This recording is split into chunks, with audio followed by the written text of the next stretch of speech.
Alright, what's up everybody? Just got old Blue Park.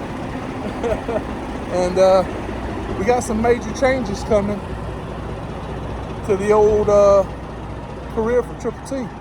Some things you might not have ever thought would have happened. But yeah, some major changes coming. And we'll talk to you more about it in this next episode of the Trucker's Table.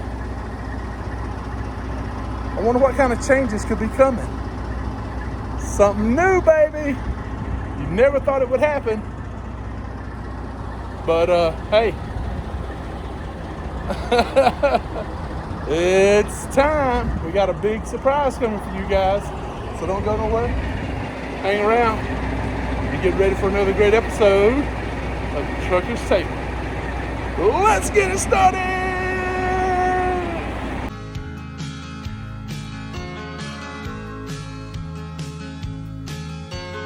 Robbie's got a gold watch, don't seem like a whole lot.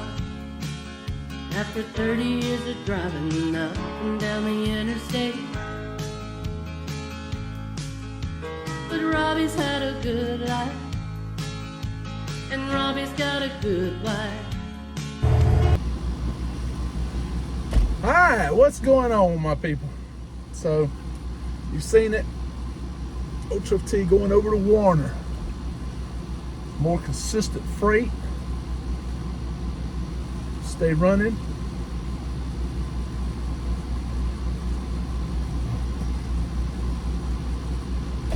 Oh man, you guys know I can't keep a straight face.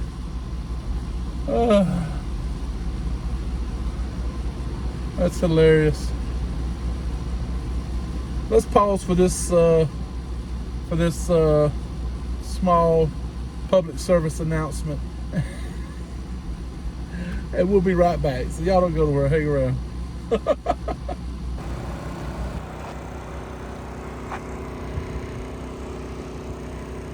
Psych! You know my butt won't be leaving Landstar to go to no daggum Werner. Are you kidding me? Sorry about that, fellas. I just had to throw a little clickbait out there. Yeah, we are over here in Defuniak Springs, Florida, at the old Harbor Freight getting unloaded. So, yeah, I had to have some fun with you guys. It's been so long since I've done what was the last time I did it? Was it FedEx? I think maybe FedEx was one I was saying I was going over to FedEx or something. Yeah, you guys fall for it every time. I love you guys though. Now let's get back to the video. Yeah, so there you go. Yeah, we're over here in Defuniak Springs at Harbor Freight. We've done this load before to Defuniak. Last time we did it, it was an easy peasy double drop and hook. Drop the loaded, hook to the empty, pull out the empty, hook back to the loaded, put it in the dock, drop it, hook back to the empty, and haul butt, right? Take off. Well, there's a new twist, a little fly in the ointment kind of thing. So for some reason, Werner has this account now. But for some reason, they couldn't get somebody down here this week. So Landstar took it for this week. Well, there's a Werner trailer backed into the door, and I'm pulling a Landstar trailer that needs to get empty. Well, they only got the one dock. So they said they got permission from Werner or whoever for me to hook to the trailer, pull it out, drop it over here beside the building, and hook back to my Landstar trailer and put it in the door. And I'm in the door now, and they're fixing to start unloading me here in a minute. And then once we get that unloaded, we're heading home for Thanksgiving. Yay, home for Thanksgiving. And actually we'll be home a day early, so we'll have plenty of time to cook up all them Thanksgiving favorites and maybe experiment with some new stuff this year, something I hadn't tried before. We'll see. I got some time to play around. But yeah, you know I wasn't gonna be leaving Landstar for Werner. That's hilarious. But who was it? I was talking to Matt today. Matt's like, because I did that windshield wiper motor replacement video, and he's like, how'd it do? And I'm like, man, that thing's been up for over at least 24, 28 hours, almost 2 days, less than 100 views.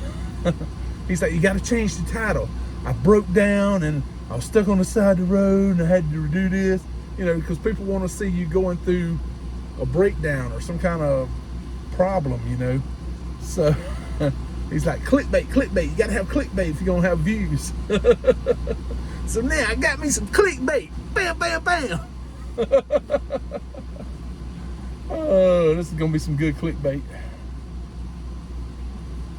But, yeah. Yeah, we've been staying busy, doing a lot of loads for Katie. Just about every week I've been doing at least one load for her. 1 week I did 3 loads for her. I want to say the most loads I've ever done for her in a week is 4, but I'm not 100% sure. I think that's right. If it's not, it's close to being right. But at least I know I've done 3 at least 2 or 3 times in 1 week. So do a lot of loads for Katie Bell. She's awesome to work with. And been getting some work done on the old truck. We had to replace leaf springs. We replaced tie rod ends, shocks, rotated the steer tires, and that caused the problem. We started going down the road 45 miles an hour, and we get that old shimmy at 45 miles an hour. As soon as it hits around 48 on up, no problem. 44 and below, no problem. 45, 46 miles an hour, shimmy. So Philip was like, get it back over here, man. I know what's wrong with it. I'll fix it. So we finally got back over there today. It's been about 2 weeks. And I just been driving either right below 45 or either I hurry up and get through 45, because if you can get through it fast, the shimmy it's like almost no shimmy. If you can accelerate through the 45, there's no shimmy at all. So, but anyway, I got back over there today, and he took both steer tires off, put them on the old balancing machine. The passenger side was off by, I want to say 4 ounces or something like that. And that one used to be the steer tire. No, wait a minute. Yeah, that used to be the steer tire on the driver's side, but it was over on the passenger side. It was only off by 4 ounces. Then he checked the one that was on this side that used to be on that side, off by 18 ounces, man. Centromatics wouldn't even bring that baby back in balance. So he got it balanced back down to 0. And he goes, just be on the safe side, I'm gonna put it back on the passenger side. And we'll put them back the way they were. So he did that, and man, I left. No shimmy, straight down the road, perfect. Another great job by Philip. Oh, almost forgot. Our AC compressor, the clutch fan that's on the front, you'll see it sometimes. It'll just be sitting there, right? It won't be doing nothing. Even though your motor's running, the belt's turning, that thing won't be. You'll see it sitting there not moving. And then when your AC compressor clicks on, you'll see that fan compressor thing start spinning. Well, that thing that spins that you can see broke. The clutch or whatever it is that kicks it in.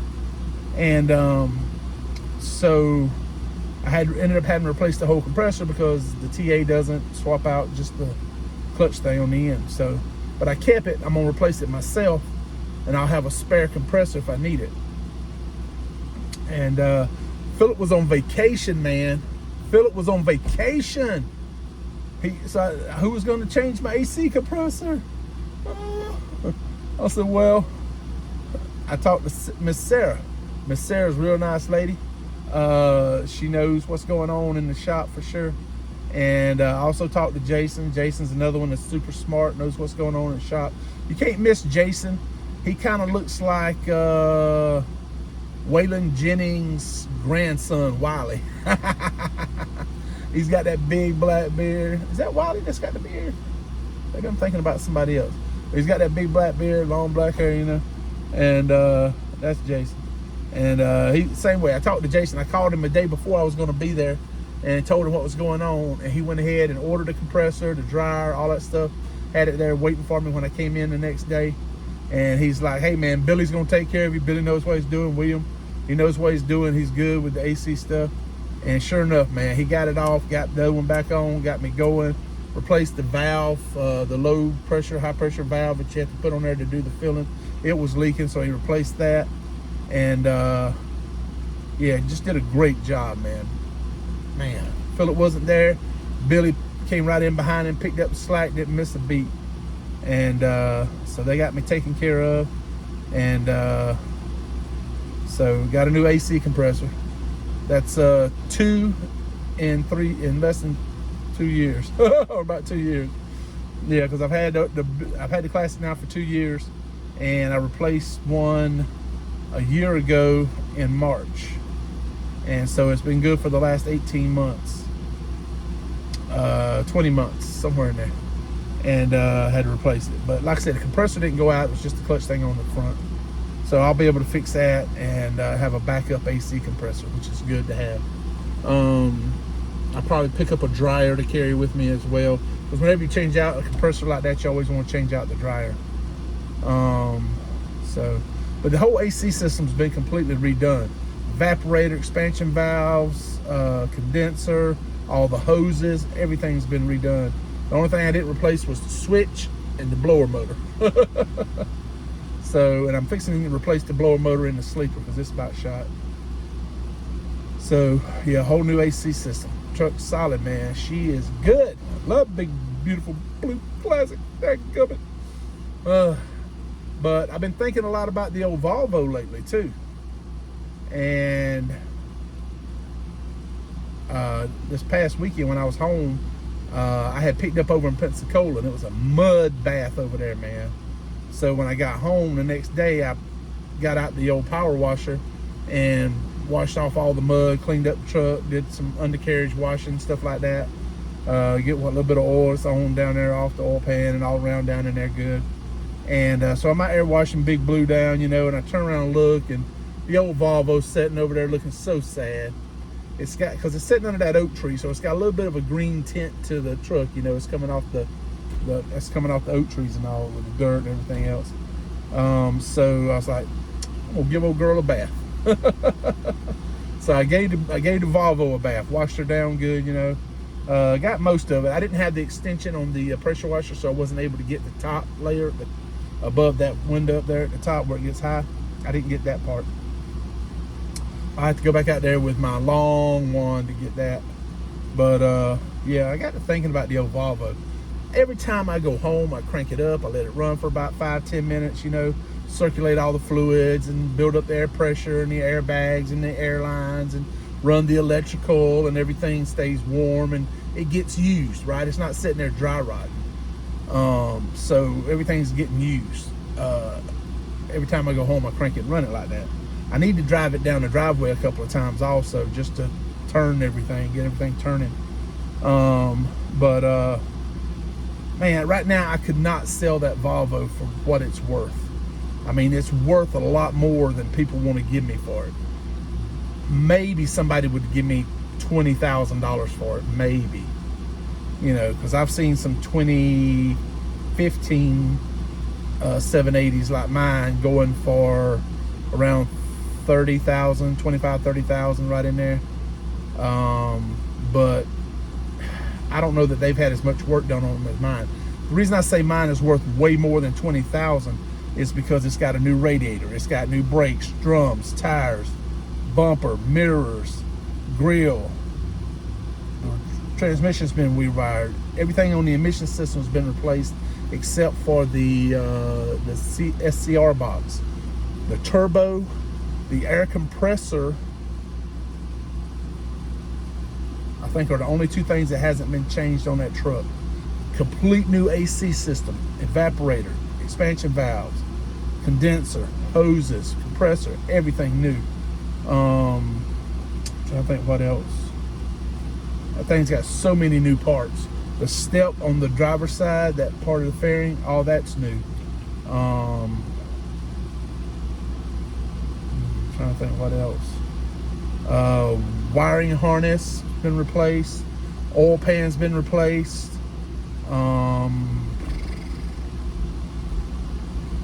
Alternator starter. I said the radiator. The reservoir that holds the fluid's been replaced. Kingpins, bushings, wheel seals, all that stuff's been replaced. The truck is solid, man. It's a solid truck. $60,000 worth of maintenance and repairs and parts in that truck. It's solid. It's worth $30,000.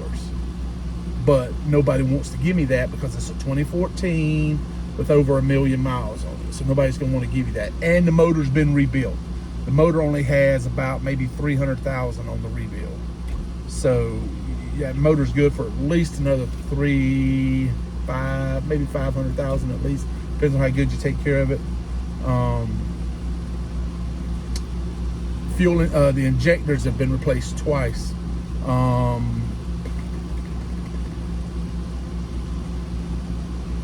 What else? Airbags have been replaced. Shocks. I mean, everything on that truck is solid, man. It is solid. And I know I'm not going to get out of it what I think it's worth. But if I can find a driver that I trust that's going to treat that truck like it's their truck and take care of it, that truck can make some money, man. I could put them on here at Landstar and get them in that truck and get it going. A driver could make, depending on how hard they're running, I would say they could put in the bank, because you're gonna have to pay your own taxes, but you would be able to put in the bank, I would say, a minimum of about $2,000 a week in the bank. But then you got to go back and pay taxes on all that, right? So just say the minimum $8,000 a month. So you're looking at what, maybe $2,000, $2,500 of that for taxes. So you probably net minimum $5,500 a month or more, which is not bad. That's not a terrible after taxes and everything. That's not bad. And like I said, that's the minimum. If you run hard, the rates tick up a little bit, you could be putting 10 grand a month in the bank. You know, of course you got to go back and pay taxes on that. So you're looking at about $6,000, $6,500 a month in the bank after taxes. And that's good money, you know. And I don't need to make a lot of money. I've already got it figured out how I want to run the business. I want to run it if I can get somebody in it. Landstar gets 35%. The driver will get 35%. I'll get 30%. The driver gets whatever's out of the accessorials they can get. Landstar takes 35% of most of the accessorials. I'm not taking any money on the accessorials. You get 100% of whatever's there for you to take from the accessorials. All I get is 30% of the line haul and the fuel surcharge.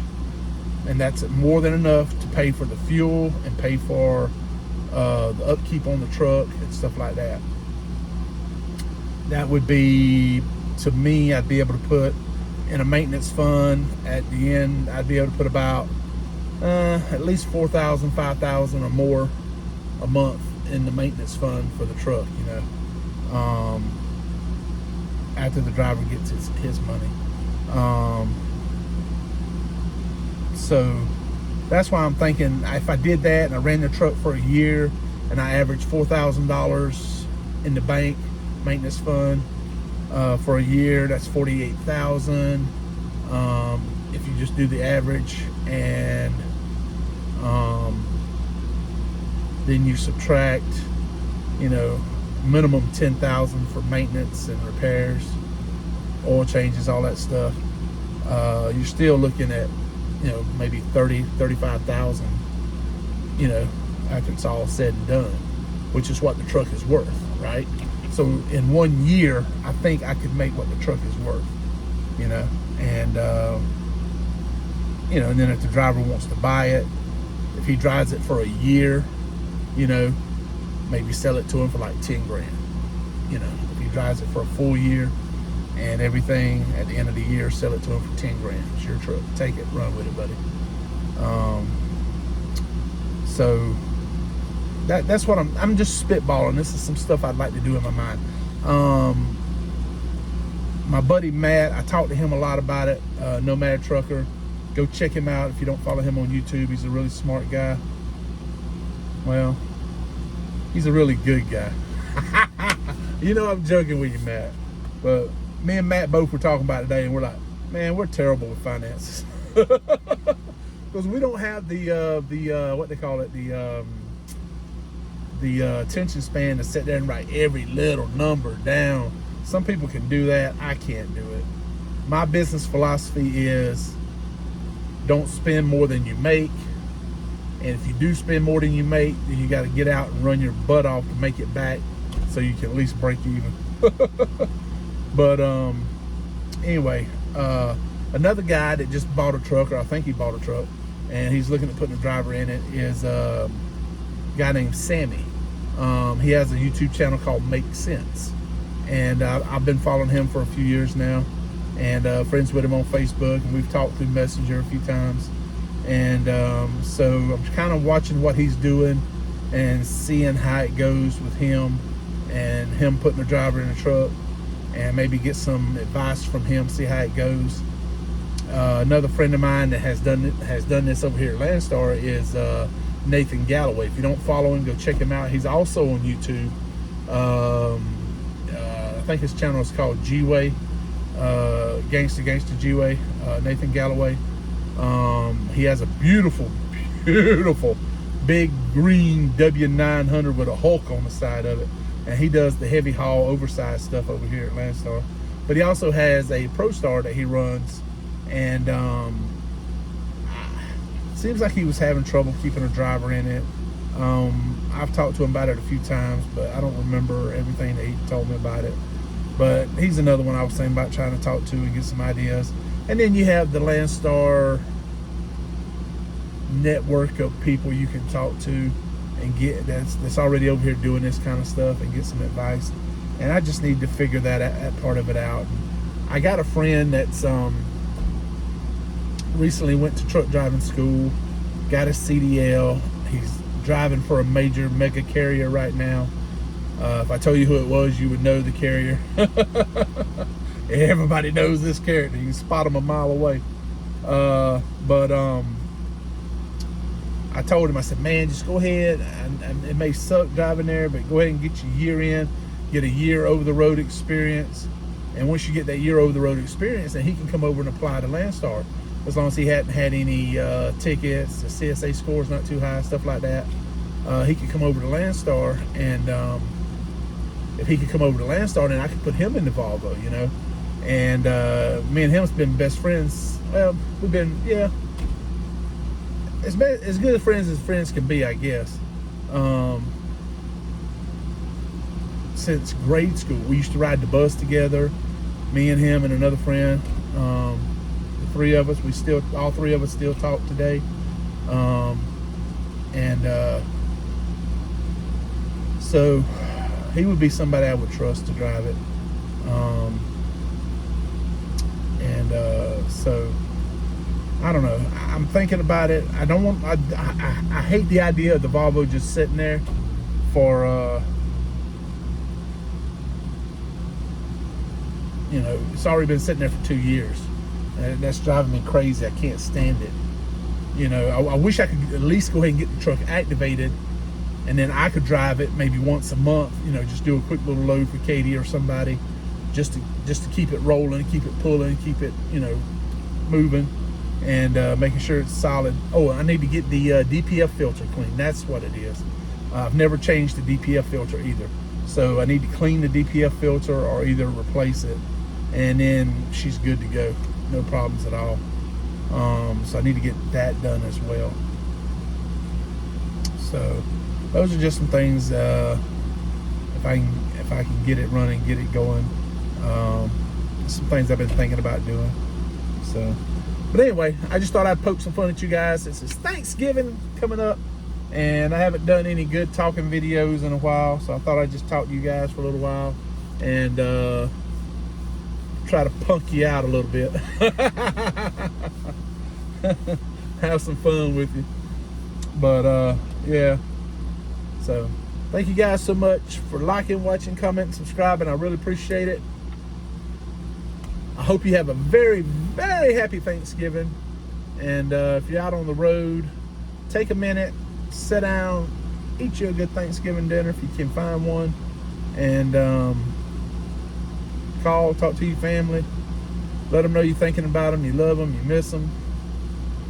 Because I mean, I've had the opportunity. I could have ran over Thanksgiving, man, but I'm like, I'm fixing. Next year I'll be 54 years old. I got uncles that are 70, hitting on 80, aunts, same thing, and none of us are getting any younger. And this is our one time to all get together, see each other, and I'm not gonna pass those times up. You know, I could make extra $1,000, but hey, in another week, 2 weeks, where's that $1,000? I wouldn't even know that I'd made it. You know, so it ain't as important to me as my family. So I'm gonna go see my mom and cousins and aunts and everybody over the Thanksgiving weekend, and because I haven't seen her in a while, I need to go see her. That was just my AC. My portable AC is running. Because we're in Florida, baby. You gotta have some AC. But yeah, I know it's important to make money, pay your bills, take care of your family, but at the end of the day, it's all about being there for the family too, you know. So it's a tightrope, and it's so hard to walk that tightrope, man. I ain't lying, it is hard. Trust me, it's hard. I don't even have kids, so I couldn't imagine for all you people out there that have kids how hard it is for you guys. It's got to be super hard. But anyway, thank you guys so much. I hope you have an awesome Thanksgiving holiday. If you hadn't already done it, jump down, click the like button, subscribe. Be sure to ring the little bell so you'll be notified every time we upload a new video. And please stay safe. Watch out for the idiots. Don't give up on life, and don't give up on what you're trying to get done, because you can make it happen. You just got to keep moving forward, and you always got to keep punching.